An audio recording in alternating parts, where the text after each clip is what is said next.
Bwana Yesu asifiwe. Ndugu msikilizaji wetu wa kipindi chetu cha tafakari, ninayo furaha asubuhi ya leo kukaribisha kwenye kipindi chetu kizuri.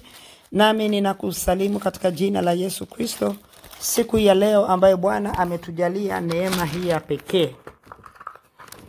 Leo Bwana ametupa tafakari kutoka katika kile kitabu cha Isaya sura ile ya 60.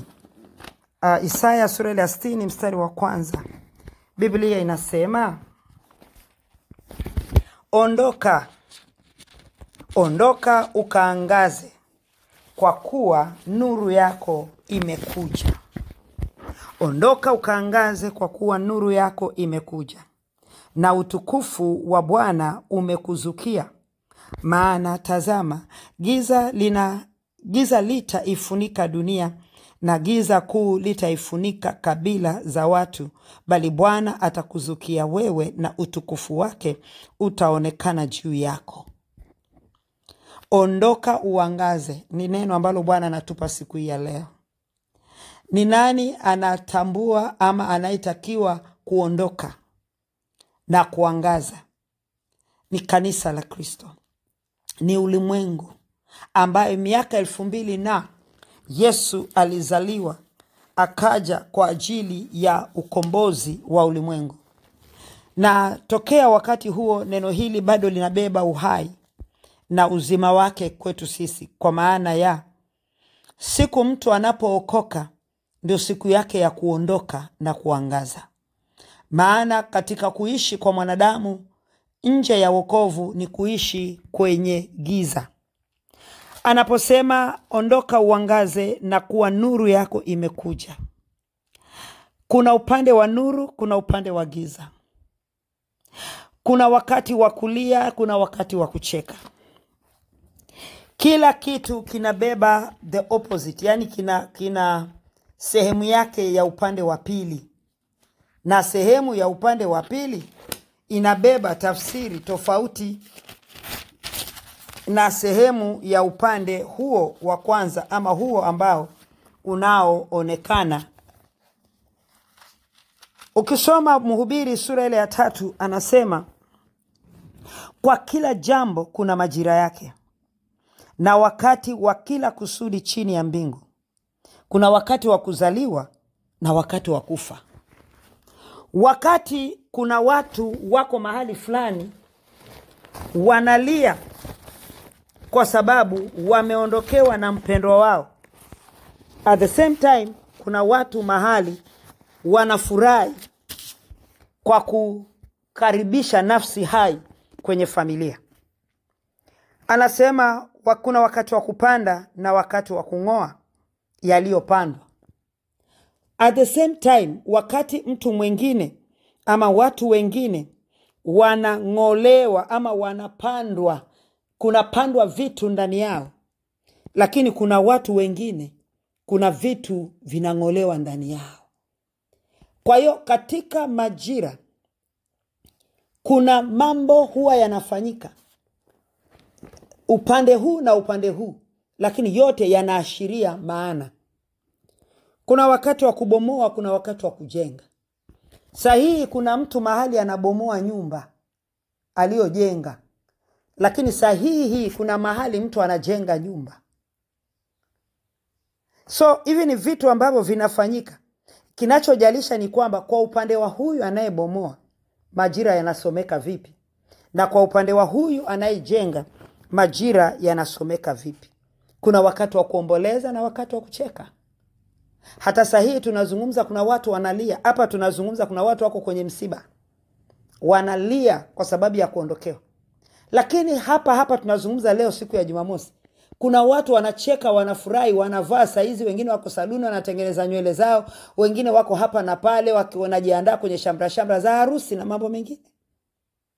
Lakini cha msingi ni kwamba katika haya ambaye nimejaribu kuyatolea mfano, wakati wa kuweka na wakati wa kutupa. Sahihi kuna watu wamejazana benki wanaweka hela, lakini at the same time sahihi kuna watu wako sokoni wananunua. Kuna watu walitoka benki wakachukua hela wameenda kutumia. Kuna watu wako Kariakoo, wako wapi huko wanatumia hela. Wamekaa kwenye maeneo ambayo wanatumia hela. So kinachojalisha ni kwamba mimi nafahamu nini juu ya wakati nilio nao. Leo sisi kama kanisa tunafahamu nini katika wakati huu ambaye tulio nao. Hata neno hili likaja kwetu siku ya leo kwamba ondoka ukaangaze. Ondoka uangaze. Kuna kitu ambacho labda hukuwa umekiona, umekitazamia ama umekielewa. Lakini leo nataka ukielewe kwa tofauti. Wokovu natakiwa utambulike kwa sura nyingine.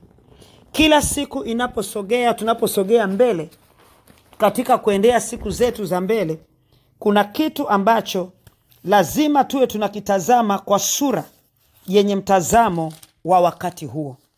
Na sasa tunaishi katika majira ambayo ni majira yasiyo ya mzaha. Ni majira yaliyobeba uangalifu. Ni majira yanayotaka umakini katika maisha yetu. Maana tuko katika siku na nyakati ambazo zisizofaa. Kwa upande wa uovu, kwa upande wa shetani, tunaona kuna majira mabovu. Na kwa upande wa Mungu, kuna majira mazuri. Kwa upande wetu sisi kanisa. Lakini kwa upande huo wa Mungu, kuna majira ambayo ni mabovu kwa watu wengine ambao waliokataa ama ambao hawajakubali kuisikia kweli ama kuipokea injili ya Kristo. Lakini wakati huu ambao unaosemekana ni wakati mbovu mbaya, kuna wale ambao waliokubali kuisikia sheria ya Mungu. Majira yanasomeka vema kwao. Sijui kwako wewe majira yanasomeka vipi. Ndio hata leo neno hili la kuondoka na uangaze. Hebu jaribu kuondoka mahali ulipokaa katika kutazama kwako. Ondoka mahali ulipokaa katika kufikiri kwako. Ondoka mahali ulipokaa katika mtazamo wa maisha ambao uliozoea ukafikiri hayo ndio maisha. Angaza uweze kuona haya majira yanasomekaje katika kanuni za Mungu, kwa misingi ya Mungu. Maana nuru yako imekuja, kwa maana nuru yetu imekuja, na utukufu wa Bwana umetuzukia. Lakini at the same time anasema mstari wa pili, maana tazama giza litaifunika dunia. Wakati Mungu ameachilia nuru yake kwetu sisi kanisa, ndivyo ambavyo dunia inafunikwa na giza nene. Kwa maana maovu yanayoishi na kutendeka sasa hivi ni mabaya na ni makubwa, magumu kuyaelezea kuliko kule tulikotoka. Sijajua wewe uko wapi. Uko upande wa kupanda ama uko upande wa kuvuna?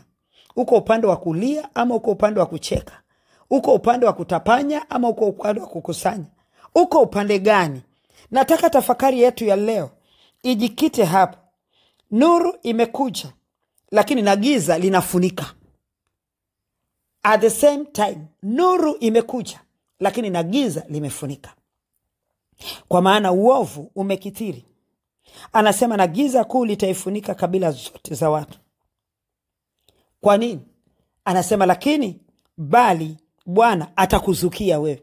Sasa ile nuru ili iweze kuwa kuu kwangu, lazima Bwana anizukie mimi. Bwana ajitokeze kwangu. Bwana ajifunue kwangu. Bwana ajidhihirishe kwangu.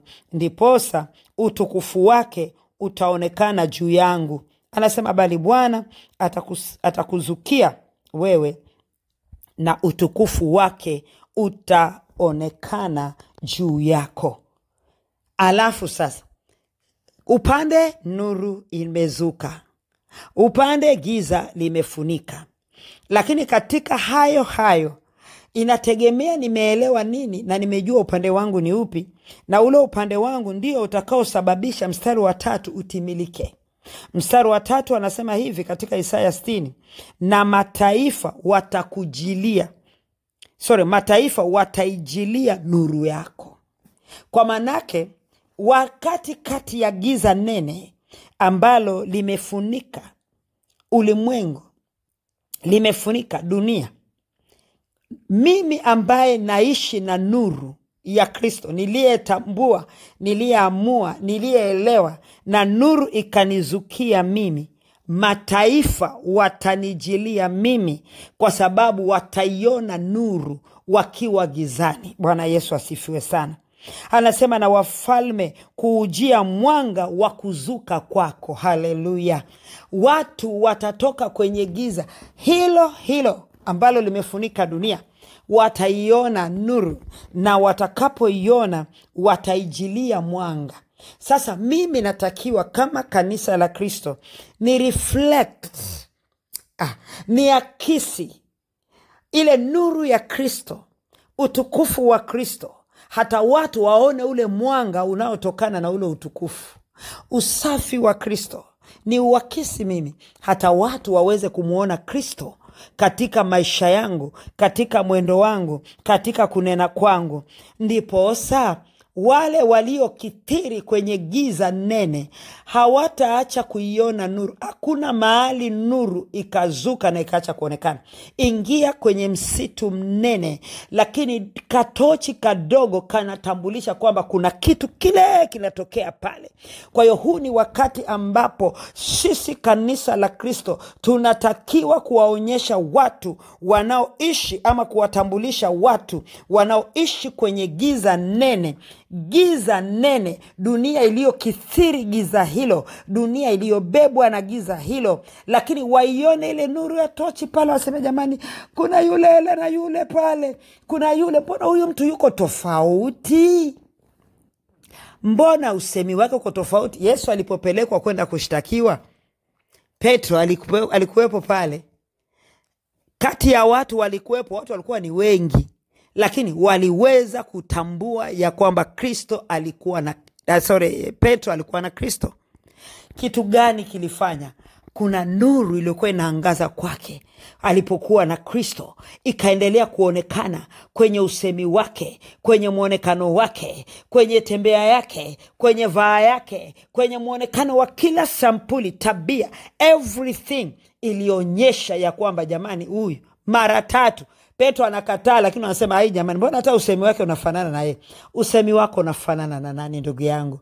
Hebu ondoka leo hapo ulipokaa, ulipoishi kwenye wokovu uliobeba mazoea, ninaouita wokovu wa msaragambo. Hebu inuka tu leo, uangaze, utaiona hiyo nuru. Niyo nuru itakumulika wewe kwanza. Itakumulika, na ikikumulika utayaona madhaifu yako. Roho Mtakatifu atakuonyesha madhaifu yako, yale ambayo ulifikiri ni kawaida, atayafunua kwako, na akisha yafunua ndipo anayamaliza. Akisha yamaliza kwa kutaka kwako, ndiposa watu wataanza kuiona ile nuru ikiangaza kwako. Huu ni wakati ambapo giza limetanda nene, na huu ni wakati ambapo Kristo Yesu ameachilia nuru yake kwa kiwango kikubwa sana, ili ile nuru ipate kuangaza katika giza nene linalotembea na kuendesha ulimwengu huu. Lakini ni nani yuko tayari kati ya watu wanaoliitia jina la Bwana? Ni nani aliye tayari kati ya watu walioitwa kwa jina lake Bwana? Ni nani aliye tayari kati ya watu ambayo wamekubali kufunuliwa kwake Bwana katika maisha yao, alafu aachilie ile nuru ya Kristo ikafanye kazi ndani yake, na mwanga wa ile nuru ukaonekane kutoka kwenye reflect ya maisha yake ya kila siku na maneno yake ya kila siku? Mimi niko tayari, sijui wewe. Basi ni kuache na tafakari hii, ukiitafakari na kuweza kuona, je, uko wapi? Ulishaondoka hapo kaangaza, ama bado umekaa? Neno linakutaka ondoka sasa na ukaangaze, ili nuru ikapate kuzukia, ndiposa ukareflect ulimwengu na nuru ya Kristo. Mungu akubariki. Baba, nakushukuru kwa kuwa ni mwema, kwa wema wako tusaidie. Ni neno limeonekana la kawaida, lakini limebeba maana kubwa. Sina uwezo wa kutafsiri kwa jinsi hiyo Bwana, kwa sababu neema yako imetosha kwetu kwa muda huu ambao umetupatia. Lakini wacha Roho Mtakatifu endelee kutafsiri katika mioyo yetu na kutufanya tuweze kuiona nuru yako na kuelewa majira yetu tunaoishi ni gani. Haya majira yetu sisi kanisa sio majira ya maangamivu, sio majira ya giza, sio majira ya kuangamizwa, bali ni majira ya kuinuliwa kwa sababu ya nuru yako inayoangaza, iliyotuzukia na kuangaza kwetu, ili ulimwengu ukapate kuona ule tochi ya mwanga itakao kuwa inawaka katika maisha yetu. Pamoja na kwamba ulimwengu umekuwa ni giza nene, lakini bado inawezekana ulimwengu kugeuzwa kama ulivyokuja na ukageuza. Na wanafunzi wako walipotembea wakaambiwa, jamani, hawa wamepindua ulimwengu huko, tena wamekuja na huku. Na hata sisi bado wataweza kusema ya kwamba na hawa nao tena wamefanana na yule Bwana wao, na ikawe hivyo kwetu kwa jina la Yesu Kristo wa Nazareti. Asante kwa kuwa ni mwaminifu. Katika jina la Yesu nimeomba na kushukuru. Amen. Mungu akubariki unapoondoka na kuangaza. Amen.